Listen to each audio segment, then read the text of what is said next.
Great Day Voicemates! I'm Kathleen Sonne of Voice Over Flowers. Be a certified voice artist and become in demand while doing your passion. Find your real voice.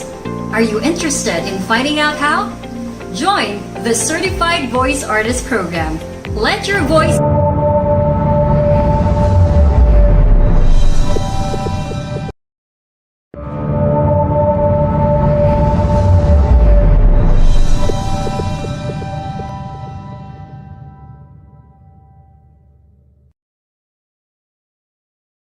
Pinagsama-sama. Ano man ang trending ngayon, dapat kasama tayo.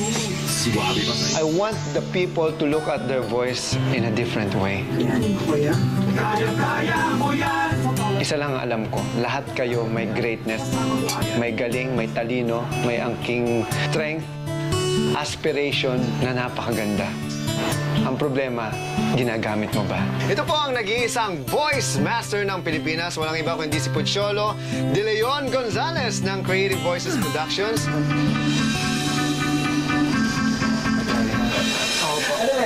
It's the start of the weekend, but it's not a rest day for Pocholo Gonzales. Guys, simulan natin. Tara.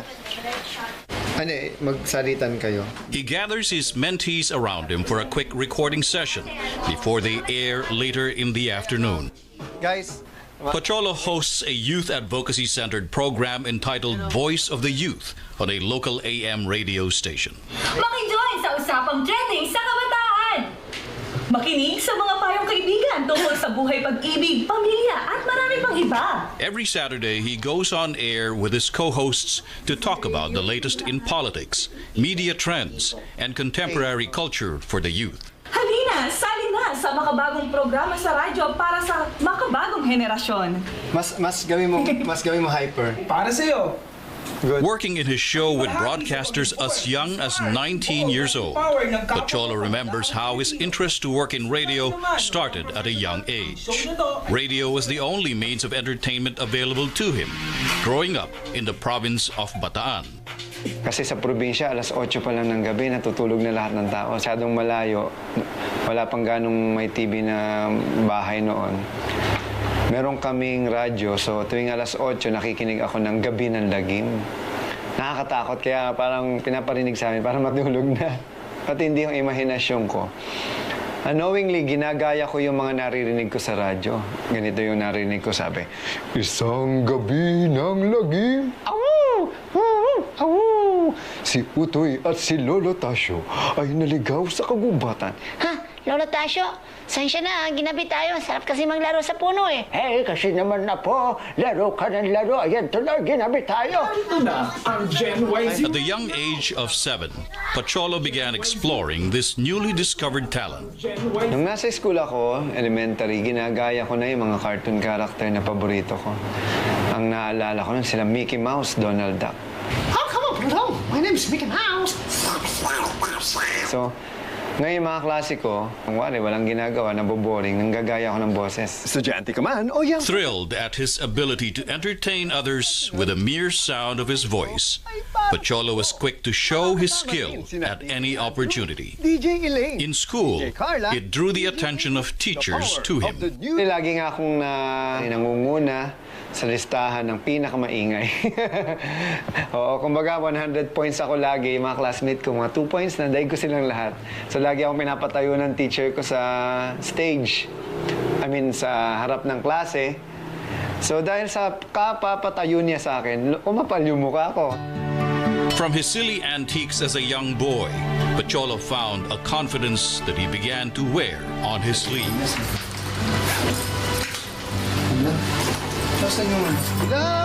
It's a confidence that spreads to his mentees today.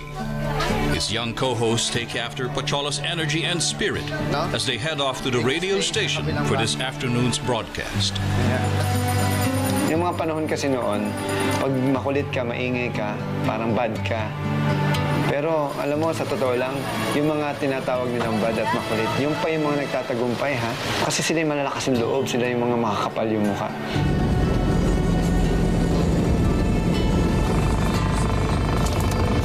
Patrick, let's go.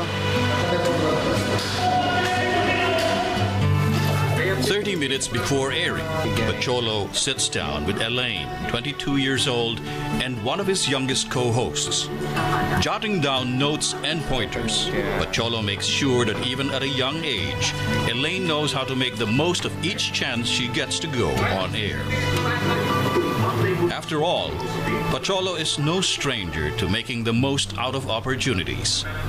At 16 years old, he came across the chance that landed him on the path to where he is now. Naalala ko yun, that was 1996. Meron ako narinig sa radyo, sabi, magaling ka bang umarte? Magaling ka bang kumanta?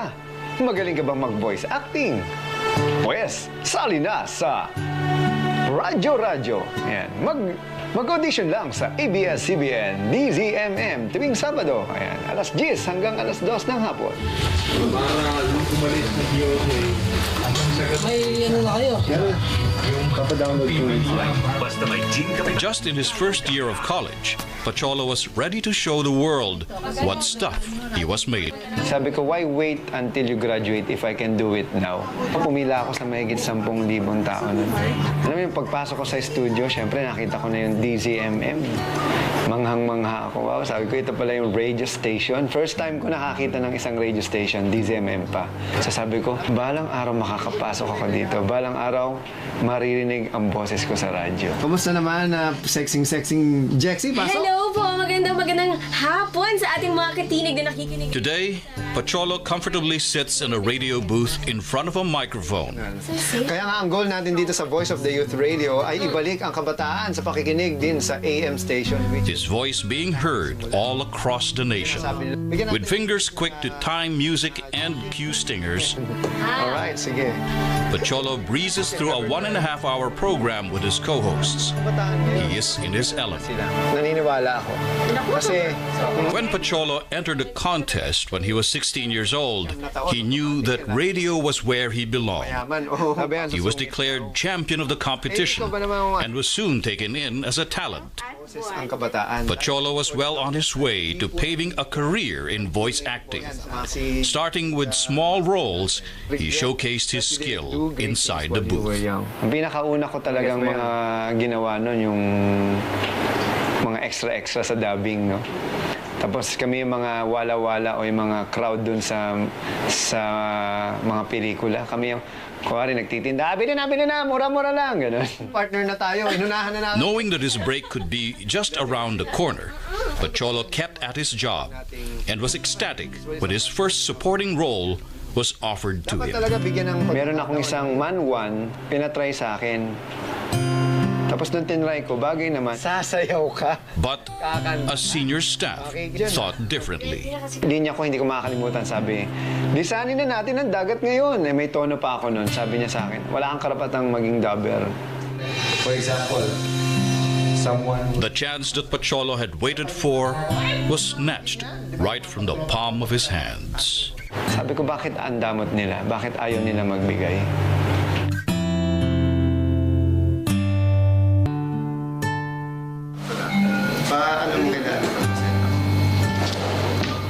At 36 years old, Pocholo Gonzales has already done thousands of hours of dubbing for animated shows, Kaya kailangan ko siyang saluhin. voiced over 100 local commercials, and broadcasted for more than 15 radio shows. Great morning. Great morning. Sige. Today, he helps train voices of the young and old who dream to be heard. Apart from his weekly broadcast, Pocholo Saturdays are also spent providing workshops that teach the art of voice acting for aspiring dubbers. Right? With a group of enthusiastic students hanging on to his every word, Pocholo has gone a long way from his humble beginnings as a voice actor. Kasi Pocholo recalls the very first voice acting job he was offered, albeit a small one. He was keen to give his all to the one line he was set to say. But just as he was warming up to deliver what he thought would be the line that would set him on the road toward a career in voice acting, he was promptly cut off. Yun yung time na para kang pinatikim ng ice cream na pinadilaan sa'yo. Nung nagustuhan mo, binawi sa'yo. The chance that Pocholo had waited for was snatched right from the palm of his hands. Sabi ko, bakit ang damot nila? Bakit ayaw nila magbigay? Yun yung first ko na parang, hindi pa nga ako tinuruan o ano. Alam mo yun, yung part na hindi ka marunong, hindi ka magaling, hindi ka magdaber. So, papalitan ka na. You are the only one. Believing from the moment he discovered his talent that his voice was meant to be heard, the missed opportunity stunned Pocholo to silence. Noong mga panahon na yun, alam kong kaya ko, pero may mga taong nagmamagaling na pinupush yung sarili nila na ako na lang, kami na lang. So, kumbaga, dahil sa pila, pinilit nila yung sarili na ikaw yung napunta sa huli kasi ikaw yung hindi nagsasalita. Hinahayaan mo na lang sila.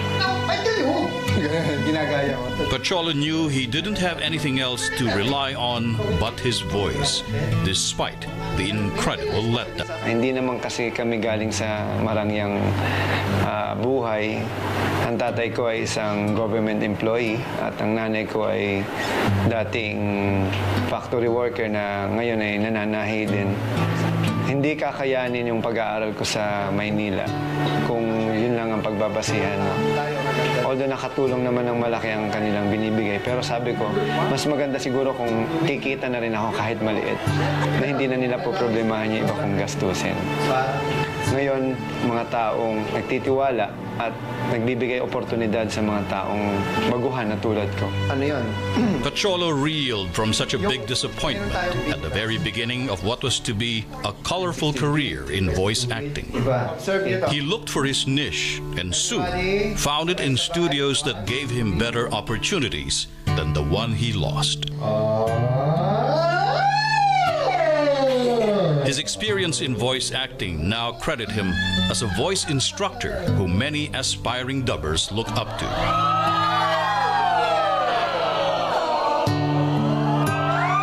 During his lessons, Pocholo leads his students through exercises that help them discover the qualities of each of their own voices. His students listen to the pitches of their own voices,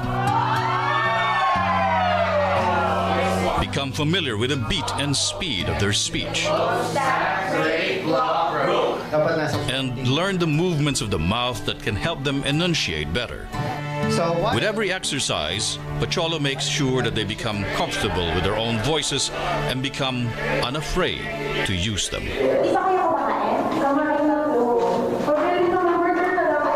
Apart from his students, Pocholo also makes sure he works hand in hand with the interns at his voice acting company.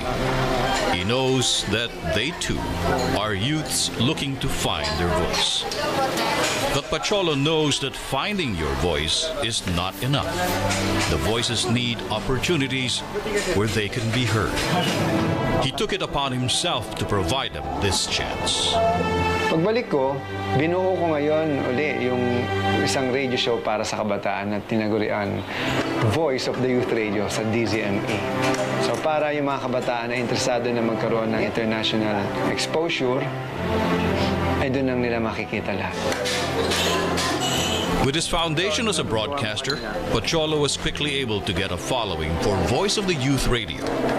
Pocholo's dubbing career must move to the side as he focused all his energy on his youth advocacy program. His efforts were soon recognized, and he was invited abroad to accept an award for his work as a youth advocate. In 2003, I won an award in Washington, D.C. I was only 23 years old then. The award motivated Pocholo to continue his work. There was no other way but to carry on what he has begun. He went on a quick trip to the United States to claim his award. But being in a new environment with fresh opportunities got Pocholo thinking about his dubbing career once more. Una kong sinabmitan ng email sa mag-ano lang yung internship. Ako naman kasi lahat ng possible opportunity, send lang ako ng send. Parang para sa akin, it's just like parang throwing the seeds. Yung nagkakalat ka ng mga buto. So kung saan tumubo, yun na yun. Sige na. He was 23 years old when he was invited to Washington to recognize his efforts to empower the youth. Nag-submit ako ng resume and they called me up.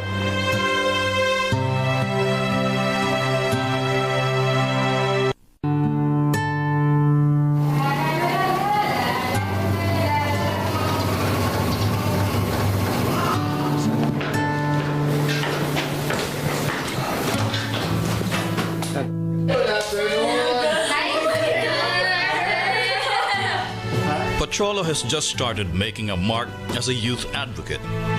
He was 23 years old when he was invited to Washington to recognize his efforts to empower the youth. While abroad, Pocholo renewed his sense of purpose to inspire his fellow youths to be great. He was also able to look at more opportunities for his career as a dubber. Ngayon, gusto ko i-appreciate mo yung beauty ng kapartner mo. And I went to Disneyland, no? And chinek ko kung anong meron. Nag-submit ako ng resume and they called me up. Pero kailangan ko pa rin dumaan sa proseso. Pocholo re-evaluated his position and looked back at the recent developments in his life. He reflected on the reason why he was abroad in the first place. Pero sabi ko, uwi na muna akong Pilipinas. I think I'm not ready enough to serve the Americans and serve Disney. Hindi ko na pinuntahan. Hindi talaga yun yung calling ko eh. Kasi kung yun lang ginagawa ko, puro dubbing, nasa box lang ako, anong gagawin ko sa buhay ko? Makakapag-inspire ba ako ng tao? Makakapag-motivate ba ako ng ibang kabataan? Do you feel great today? Sige, if you feel great, sabihin nyo, I feel great! Do you feel great today? Pocholo is now regularly invited to schools and universities to talk about voice of the youth. During his speeches, he tells students about how he came to find his voice and how they too can find theirs. This is the best definition of leadership that I have ever encountered. He speaks of the boldness that finding his voice has given him, the confidence that kept him pursuing his dreams, the same self-assurance that the youth today must learn to find for themselves.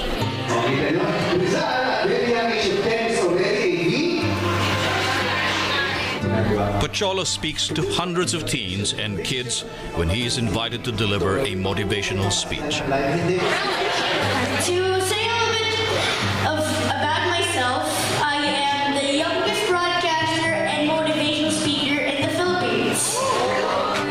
And you can make But he pays close attention to his 10-year-old son, Patrick. Sinasama-sama ko lang siya sa mga radio show. One day sabi niya sa akin, Dad, I want to be a broadcaster like you.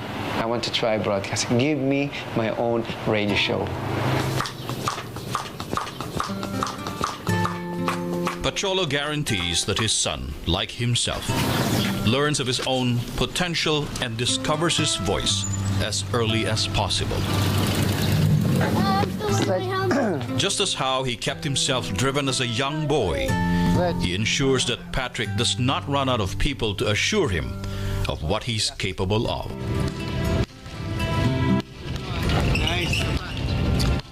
Lagi ko sinasabi sa kanya, you are better than me, you are better than anyone else. But you have to make your son better than you. You work hard, no? Para marating mo at magawa mo ang mga gusto mong mangyari sa buhay mo. And he is a very responsible boy at very young age.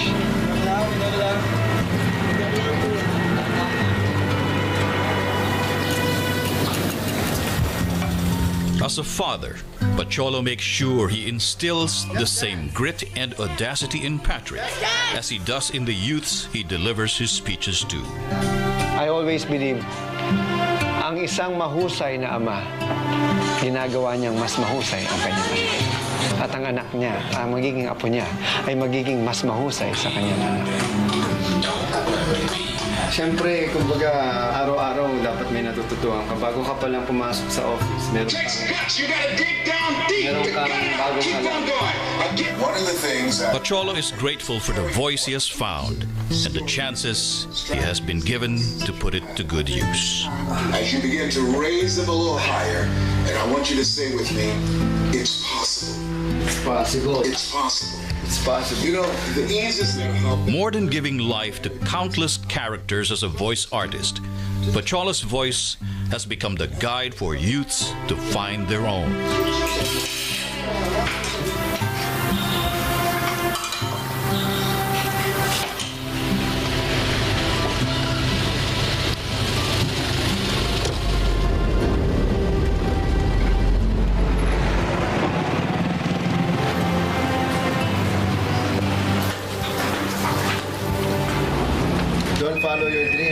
them, mali pa rin yan. Don't follow your dreams, don't chase them, lead them. Unahan mo na yung dream mo. To him, it is only right to give back by helping the youth today who, like him once before, are only looking for their voice. With pureness in my heart, I will use my talents and skills to make other people better and happy by being excellent and great, and also by sharing the good news. The good news is everyone has greatness in their heart. Greatness should be passed, but it should be passed dun sa taong magiging greater than you. The next generation should be better than us. Or else, parang wala tayong ginawa para maging mahusay at maganda ang kinabukasan. His belief in his own voice has given him the strength and the confidence to achieve what he once only dreamed of. But to Pocholo, his work is far from done. There are only so many kids today who have yet to dream of becoming great as he once did. Kung alam mo sa puso mo na meron kang kakayahan na paglingkuran ng kapwa mo, lalo na yung kabataan, walang karapatan ang kahit sino man na sabihin sa iyo hindi mo kaya. Sarili mo lang ang magsasabi na kung kaya mo o hindi mo kaya. You know, if you make other people happy, you become happier. And if you make other people better, you become the best. Alam mo, success is nothing if you don't share it.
Ang susunod na programa ay Rated G.